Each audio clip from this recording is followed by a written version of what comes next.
പ്രിയപ്പെട്ട സഹോദരി സഹോദരന്മാരെ, ഞങ്ങൾ നിങ്ങൾക്കായി ഒരു സദ്വാർത്തയുമായിട്ടാണ് വന്നിട്ടുള്ളത്. 2025 ജനുവരി 1 മുതൽ 365 തലക്കെട്ടുകൾ ഉൾപ്പെടുത്തിക്കൊണ്ടുള്ള വർഷം മുഴുവൻ പ്രാർത്ഥിച്ച് ധ്യാനിക്കാനുള്ള വചനങ്ങൾ ഞങ്ങൾ പങ്കുവയ്ക്കുന്നു.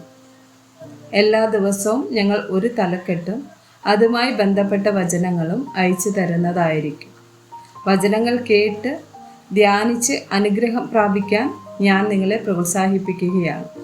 ദയവായി സബ്സ്ക്രൈബ് ചെയ്യുകയും നിങ്ങളുടെ കൂട്ടുകാരുമായി പങ്കുവയ്ക്കുകയും ചെയ്യുക. നന്ദി.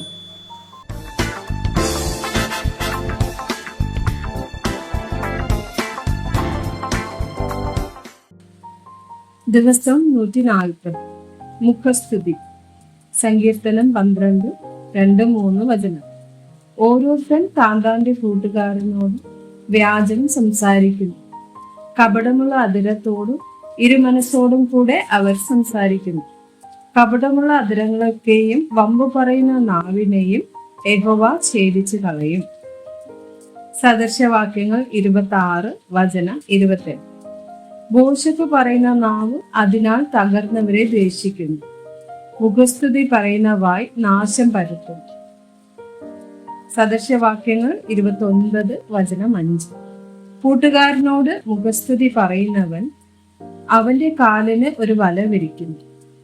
സദൃശവാക്യങ്ങൾ 27, വചനം 21. വെള്ളിക്ക് പുടവും പൊന്നിന് മൂർച്ചയും ശോധന. സദൃശവാക്യങ്ങൾ 28, വചനം 23. ചക്കരവാക്ക് പറയുന്നവനേക്കാൾ ശാസിക്കുന്നവന് പിന്നീട് പ്രീതി ലഭിക്കും.